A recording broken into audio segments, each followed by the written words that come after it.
అండి, అందరూ ఎలా ఉన్నారు? బాగున్నారా? బాగుండాలని మనస్ఫూర్తిగా కోరుకుంటున్నాము. మేము కూడా చాలా బాగున్నాము. మీలో ఎంతమందికి నాన్ వెజ్ పచ్చళ్ళు అంటే ఇష్టమో కామెంట్ చేయండి. మా ఇంట్లో చాలా ఇష్టము. అందుకోసమే ఇవాళ నేను మటన్ పచ్చడి చేయబోతున్నాను.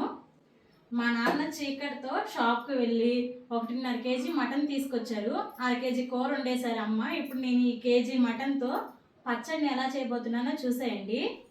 1 కేజీ మటన్ అండి ఇదంతా కలిపి. కానీ ముక్కలు కొంచెం పెద్దవిగా ఉన్నాయి. మనము ఈ పెద్ద ముక్కలతోనే పచ్చడి చేస్తే అస్సలు టేస్ట్గా ఉండదు. కాబట్టి మనము చిన్న ముక్కలుగా కట్ చేసుకొని 4-5 సార్లు మంచిగా క్లీన్ చేసుకోవాలి. ఈ పెద్ద మటన్ ముక్కల్ని చిన్న చిన్న ముక్కలుగా కట్ చేసేసి 4-5 సార్లు బాగా కడిగేశాను. మటన్ ముక్కల్ని కడిగిన తర్వాత గట్టిగా పిండి నేను ఈ చిల్లుల గిన్నెలో వేసుకున్నాను. నీళ్ళు ఏమీ లేకుండా ఉండడానికి కోసమని, కింద వైపుకి నీళ్ళు ఎలా వస్తాయి అని. చూడండి ఎంత విడివిడిగా ఉందో.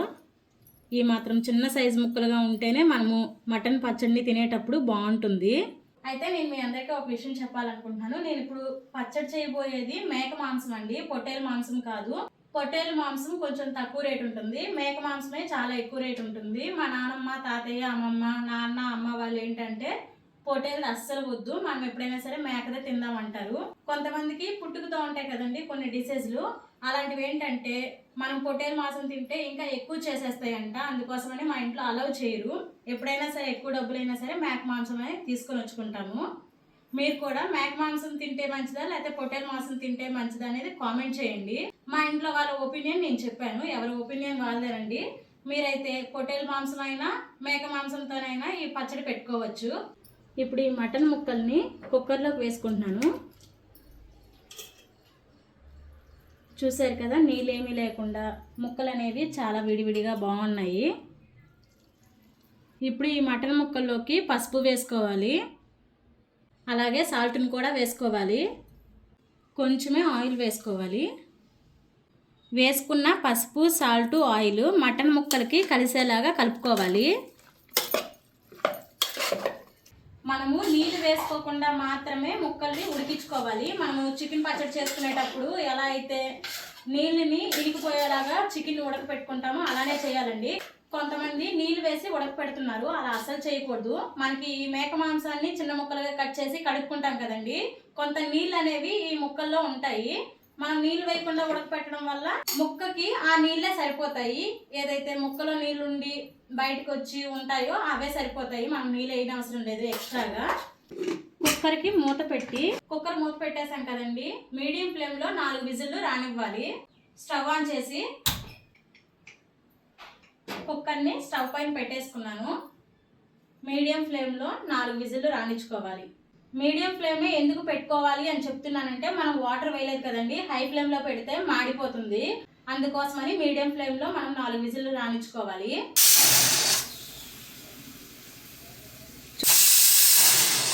చూసారు కదండి, నేను మటన్ ముక్కల్లో నీళ్ళు వేయకపోయినా విజిల్ వచ్చేటప్పుడు పైకి నీళ్ళు అనేవి ఇలా పొంగిపోయాయి. 4-5 విజిల్స్ వచ్చేసాయి. ఇప్పుడు స్టవ్ ఆపేస్తున్నాను.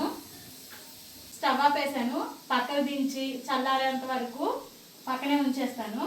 కుక్కర్లోని మటన్ ముక్కలు చల్లారేలోపు మసాలా పొడి కోసం ధనియాలు, జీలకర్ర, ఆవాలు, దాల్చిన చెక్క, లవంగ మొగ్గలు, అనాస పువ్వు, మిరియాలు, మెంతులు, 4-5 యాలక్కాయలు, ఈ మసాలా దినుసులన్నిటిని లో ఫ్లేమ్లో దోరగా వేయించుకోవాలి.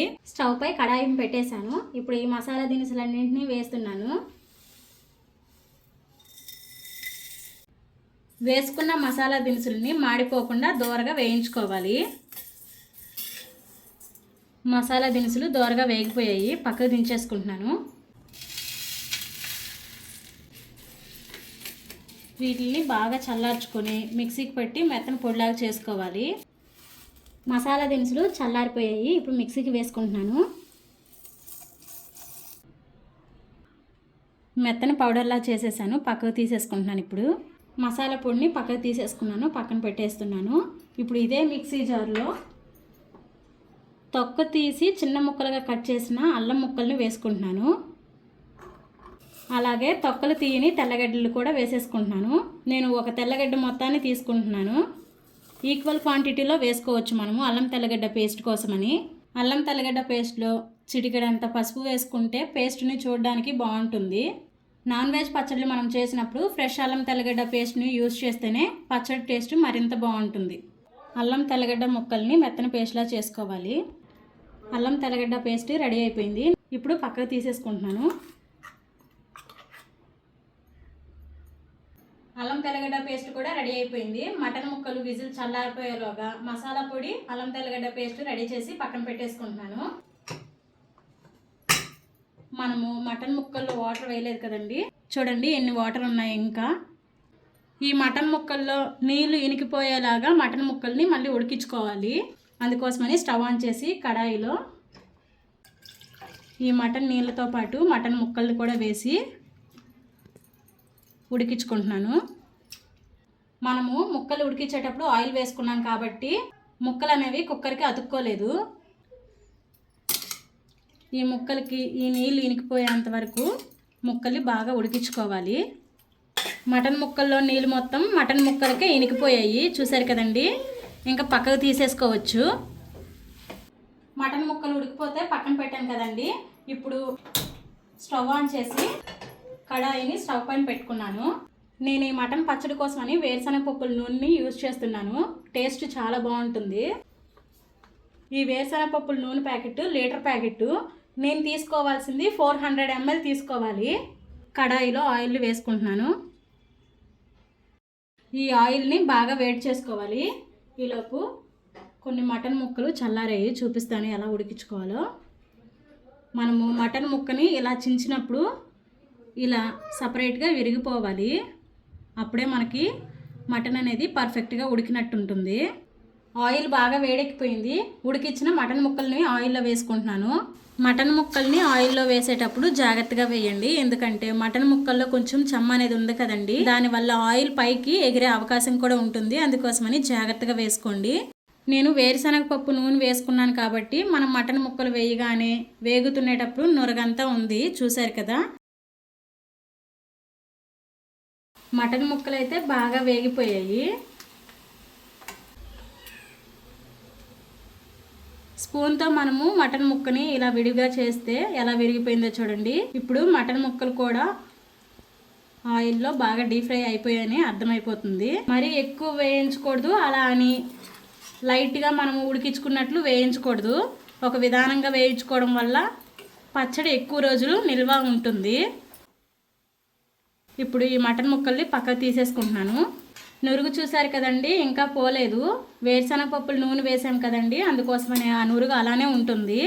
ఇప్పుడైతే ఈ మటన్ ముక్కల్ని పక్కకు తీసేస్తున్నాను. ఇంకా ఆయిల్తో తీసేసినా ఏం కాదండి, మళ్ళీ మనము ఆయిల్లోనే ఈ మటన్ ముక్కలు వేసేస్తాం కాబట్టి.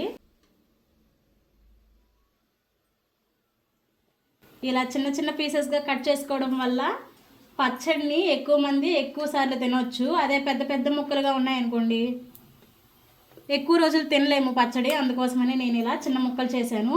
అలా అని చిన్న ముక్కలకి పసుపు, ఉప్పు, కారము, మనం వేసుకున్న నిమ్మకాయ రసం కూడా బాగా పట్టి టేస్ట్ బాగుంటుంది పచ్చడిది. ఇప్పుడు మటన్ ముక్కల్ని వేయించిన ఇదే ఆయిల్లో ఫ్రెష్గా అల్లం తెల్లగడ్డ పేస్ట్ని రెడీ చేసుకున్నాం కదండి, దీన్ని వేసుకుంటున్నాను. ఈ అల్లం తెల్లగడ్డ పేస్ట్ని పచ్చి వాసన పోయేంత వరకు బాగా వేయించుకోవాలి.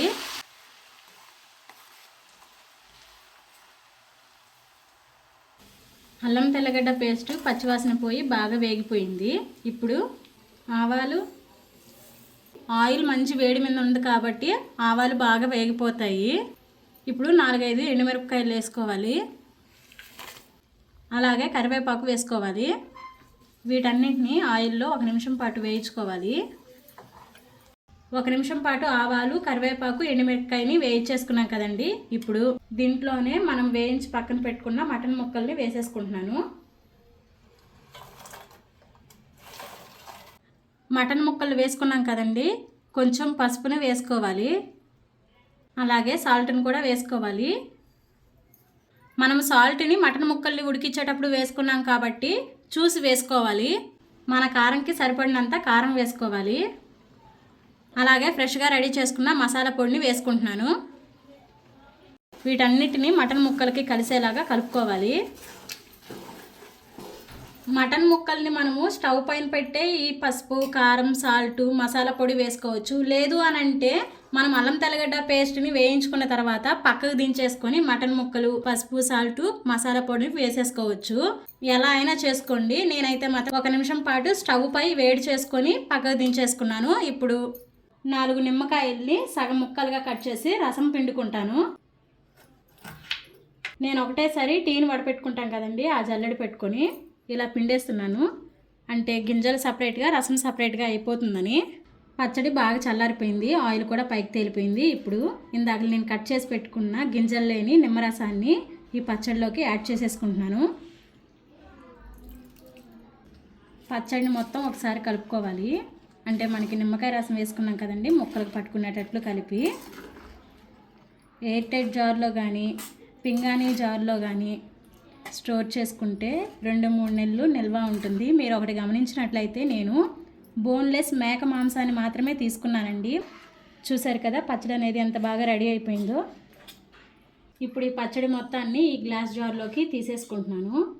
పచ్చడి ఇంకా 2-3 రోజులు ఊరిన తర్వాత తింటే టేస్ట్ సూపర్గా ఉంటుందండి. మీకు కావాలి అంటే తొక్క తీసిన తెల్లగడ్డలు వేసుకోవచ్చు. నేను అల్లం తెల్లగడ్డ పేస్ట్ వేసుకున్నాను కదా అని తెల్లగడ్డలు వేసుకోలేదు. మీకు నచ్చితే వేసుకోండి. గ్లాస్ బౌల్లో వేసుకున్నాం కదండి, కొంచెం అన్నంలోనే వేసుకుంటాను. టేస్ట్ ఎలా ఉందో చూడాలి కదా. అంటే మనకి ఉప్పు కానీ కారం కానీ సరిపోకపోతే అడ్జస్ట్ చేసుకోవాలి కదండి తర్వాత. అందుకోసమని అన్నంలో వేసుకొని టేస్ట్ చూస్తున్నాను. 3 రోజుల తర్వాత పచ్చడి మనకు ఊరుతుంది కదండి, అప్పుడు తెలుస్తుంది మనకి ఏమైనా సాల్లేదు అని. అలాంటప్పుడు కారాన్ని ఆయిల్లో వేయించి డైరెక్ట్గా పచ్చడిలో వేసుకోవాలి. సాల్ట్ని కూడా పచ్చడిలో వేసేసుకోవచ్చు. మనకి ఆయిల్ సరిపోతుంది. 1 కిలో మటన్కి 400 ml ఆయిల్ సరిపోతుంది ఖచ్చితంగా. మూత పెట్టి 2-3 రోజులు ఊరనిస్తే పచ్చడి ఇంకా టేస్ట్గా ఉంటుందండి. పచ్చడిని అన్నం మొత్తంలోకి కలుపుతున్నాను. స్మెల్ అయితే చాలా బాగుంది. కలుపుతుంటేనే నోరు ఊరిపోతుంది. మటన్ పచ్చడి కాబట్టి మనం చిన్న ముక్కలుగా కట్ చేయడం వల్ల ముద్దకు ఒక ముక్క పెట్టుకొని తినచ్చు, బాగుంటుంది.